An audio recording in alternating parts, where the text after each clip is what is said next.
እንዴት ዋላችሁ? እኔ ሰላም ብዙአየሁ እባላለሁ። የመጣሁት ከደብረ ማርቆስ ነው። እኔ ለብዙ አመታት ያመኝ ነበር። ህመሜም ነፍሰ ጡር ያስመስለኝ ነበር። ሆዴ ጡቴም ራሱ እንደዚህ ዝቅ ብዬ እኮ መሬቱን ለማየት አልችልም ነበር። ከወዳ ከርቀት ካላየሁትኝ አደናቅፎ ይጥለኝ ነበር፣ ከፊቴ ያለው ነገር ማለት ነው። ከዛም በመቀጠል ሆዴ ስቀመጥ ራሱን ችሎ መሬት ነበር የሚቀመጠው፣ ከትልቅነቱ የተነሳ ማለት ነው። በምተኛ ሰዓት ራሱ ብቻውን ይሆናል። እኔ የራሴን ብቻዬን ነው፣ ሰው ነው የሚያገለባብጠኝ። በራሴ መንቀሳቀስ አልችልም። ሕክምና እንኳን በሚሄድበት ሰዓት እኛ አንችልም፣ ከአቅማችን በላይ ሆናለች፣ ከቤታቸው አስታሟት ነበር የሚባሉት።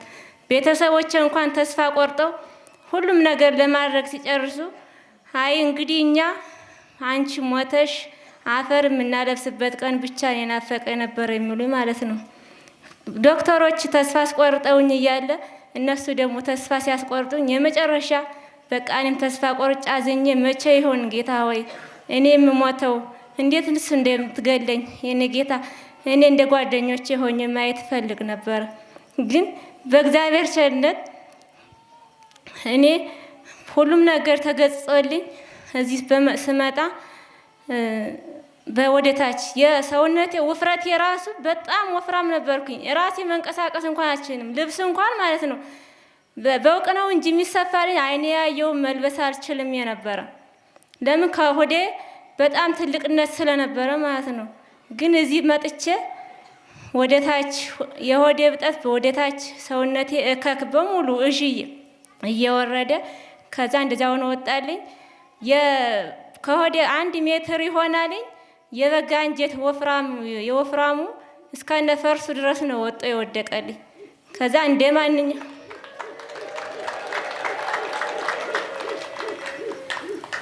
እንደ ማንኛውም ሰው አሁን ድኜ ተፈውሼ እገኛለሁ። በዚያን ሰዓት እስከ ሳምንት ባለው ይችን ሴትዮ ጠብቋትኝ ትታችኋት እንዳትሄዱ ትሞታለች ነበረ ሲሉኝ ነበር።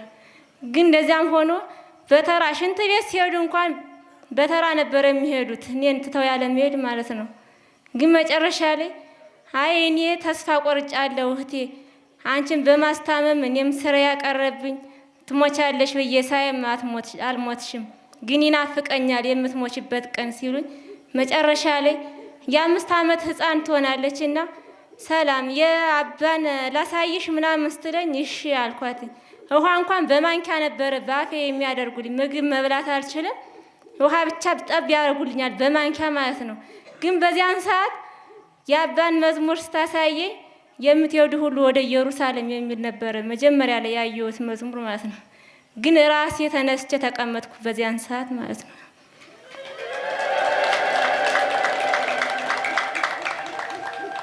ከዛ ምግብ መብላት ቻልኩኝ፣ እንደ ማንኛውም ሰው በላውኝ። በጎን መኝታ አልችልም፣ አላውቅም የነበረ እንዴት እንደሆነ የሽሮ ቃና የዳቦ ምናምን እንዴት እንደሆነ አላውቅም ነበር።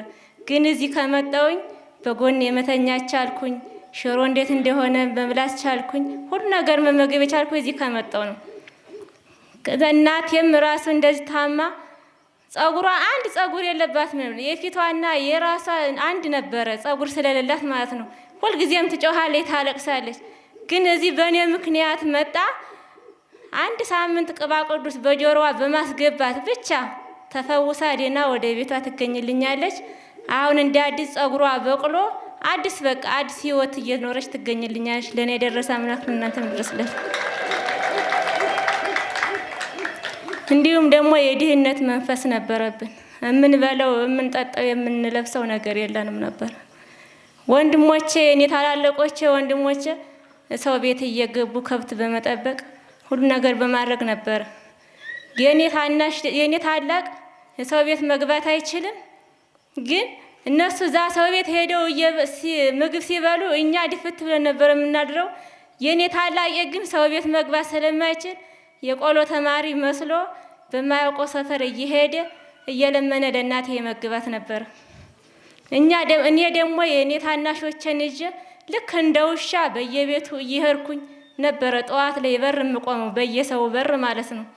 ግን እንዳም ሆኖ አንዲቱ ቆሻሻ ውሃ ስደፋብን፣ አንዲቱ ደግሞ በር ስትዘጋብን እንደዛ አልቅሼ እሄዳለሁ። ስንሄድ እናቴ ልጄ ባትታደሉ ነው እንጂ የእናንተም እኮ መሬት ነበራችሁ ምናምን እያለች ታለቅሳለች። ግን መጨረሻ እምነብለስ ከቤት ስንገባ እንደ ጉንዳን ቁንጫው ሲወረን እናራግፋለን እንጂ ሌላ ነገር የምናየው ነገር የለን። ቅማል ቁንጫ ተዋን ነው ከቤታችን የምናየው ባይናችን። ሌላ የሚለበስ የሚቀመስ ምናምን ነገር የለን። ግን መጨረሻ ላይ ሁሉን ነገር ተስፋ ስንቆርጥ ማለት ነው ምን ማድረግ አለብኝ ምናምን ወንቅሸት ሁልጊዜ ለ3 ዓመት ያህል ይታየ ነበር በህልሜ ማለት ነው።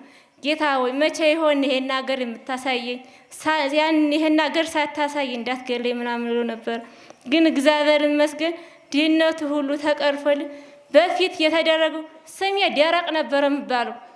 አንቺ ጎደሎ፣ አንቺ ደረቅ፣ አንቺ ድለቢስ፣ አንቺ ስትወለጅ ሀብታችን ጠፋ፣ የምንበለው የምንጠጣው አጣው እያልኩ ነበር የምጠራው ሁሌም ማለት ነው። እኔ አንቺን ስወልሽ እንኳን ሽሮ እንኳን አጥቼ የውሃ የሚሰጠኝ እንኳን አሰማጣ ድረስ እኔ በደረቁን ተነስቼ የተነሳሁኝ ደረቅ ትለኝ ነበረ እናቴ እስከ ብዙ ቀን ድረስ ማለት ነው።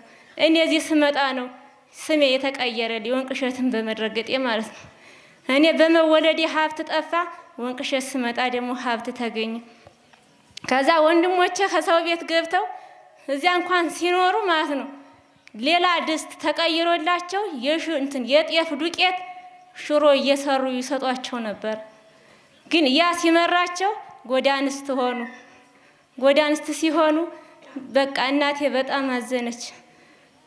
ድሮ የነበረውበት ማዳበሪያ እሱን አጠበችና በቃል ያረጋችሁ። እንደኛ ድህነት ያገኘው ሰው የለም ወገኖች። ያን አጠበችና ሲረጋ ምጣድ ጥዳ 2 እንጀራ ብቻ ነው ያወጣችሁ። የማዳበሪያውን እጣቢ ማለት ነው ዱቄት የነበረበትን ያንን ሂዱ ብላ ወደ ጨዋታችን ሲሄደን ስንመለስ ያችን አንዲትን እንጀራ ለ6ታችን ቆርሳ ሰጠች። እሷ ምንም ነገር አበላም ነበር። አንዲትን ደግሞ ቀንሳ ለራታችን ማታ ያችን ደግሞ አንዲትን እንጀራ ለ6ታችን ቀንሳ ትሰጠናለች። ከዛ እንደዛም ሆነ እኔ ደግሞ ልጅ በማዘል ከነጋ በየሰፈሩ እየርኩ ህፃን ልጅ ነበር ማዝለው ለሆዴ ብዬ ማለት ነው። እንዳም ሆኜ እስክጠግብ አይሰጡኝም የነበረ። ትንሽ ትሰጠኛለች ሳልቀምስ ይሻለኛል፣ ከቀመስኩ በኋላ በጣም ይርበኛል። ግን መጨረሻ እኔ ሲብስብኝ ልጅቷ አልነሳልኝ ስትል እቆነጥጣታለሁ እንድትነሳልኝ ማለት ነው። ለምን እሷን አውርጄ ደግሞ ከዚያችኛይቱ ሄጄ እንዲበላ ማለት ነው። ግን ያ ሁሉ አልፎ ልብስ እንኳን የምንለብሰው አጠን ኩንታሉ የእናቴ ያጠበችውን ኩንታል እሱን ሲደርቅ አነሳና ማታ በዛ ውስጥ እንገባለን። ስንተኛ እንኳን እንዳይሾልክብን ከአንገታችን ላይ ነበረ አስረ ነው የምናድረው የምንለብሰው ስለሌለን ማለት ነው። እስከዚህ ድረስ ነበረ የኛ ድህነት። ግን ዛሬ እኔ ወንቅሸት በመምጣቴ ሁሉ ነገር መሬቱ እኔ እዚህ ስመጣ ሲታረስ በማረሻው ነበረ ስሩ ሁሉ እየተፈነቀለ የወጣ የተቀበረው ማለት ነው። እሱ ወጣልን። አሁን እንደማንኛውም ሰው ሀብት አግኝተናል። እንደማንኛውም ሰው ልብስ እንለብሳለን፣ እንበላለን፣ እንጠጣለን። ቤታችን ራሱ በ10 ባላ ነበረ ተይዞ የሚኖር ከድህነታችን የተነሳ ምን ሰራበት እንኳን ስለሌለ። ግን ዛሬ ወንድሞች ሰው ሆነው ባለ ሀብት ሆነው ባለ ሆቴል ሆነው ባለ መኪና ናቸው። ባጃጅ አለ። እነሱ እንደገና እነሱ ተቀጥረው ሲሰሩ የነበሩት ዛሬ ሰው ቀጥረው እንደማንኛውም ሰው ባለ ሀብት ሆነው ይገኙልኛል። ከሁሉ ነገር እዚህ ደርሰናል። በአባታችንን ባና ጸሎት ለኔ የተደረገ ለእናንተ የሚደረግላችሁ ስላዳመጣችሁኝ አመሰግናለሁ።